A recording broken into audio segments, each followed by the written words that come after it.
Well, extermination is final. The bees aren't around anymore. They won't be coming back. And relocation allows the honeybee to actually reestablish a home or a colony. And because of commercial farming, excuse me, I have an itch. It's feeling much better. So because of commercial farming, honeybees really don't have much of a chance. And until the commercial farmers change their way, then human beings on a whole are the ones that should be worried about being exterminated. That's more true than not.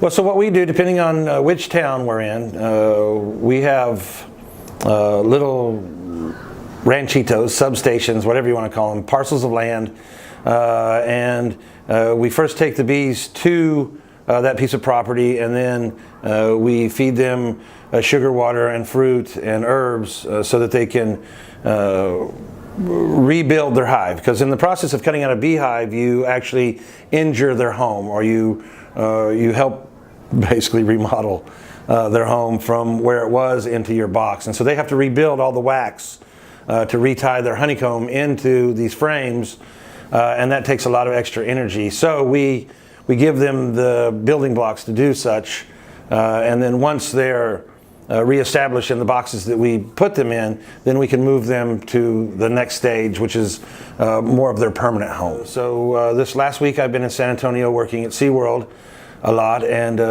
so what we're doing at SeaWorld is we're going to bring 200 beehives onto their almost 300-acre property. And so we're going to take rescued beehives, and as those hives have regenerated the actual hive or repaired the damage that we've done, we then take that healthy hive and set it on the grounds and make sure that it's fed and cared for, and make sure that we abate any insects that might be attacking them. So beetles, moths, ants, etc. So, or a school. See, now we work at many schools. Here in AISD, I believe we're at 9 schools right now, and 28 more want us on campus.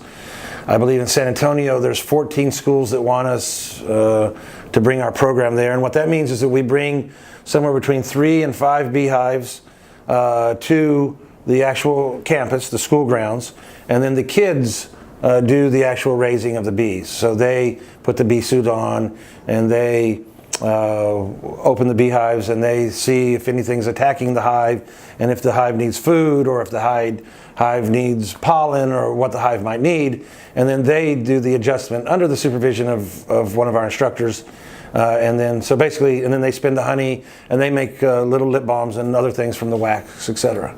Okay, so a beehive on the minimum has a radius of 1 mile. On the maximum, it has a radius of 2 miles, where it pollinates all the fruits, vegetables, flowers, both invasive and endemic, that are on the soil that we live in. And so without that pollination, things won't grow. Like gardeners come up to me all the time and said, for my entire life I've raised squash and cucumbers, and this year I can't get one single squash plant to give me fruit, or one single cucumber to actually give me a cucumber.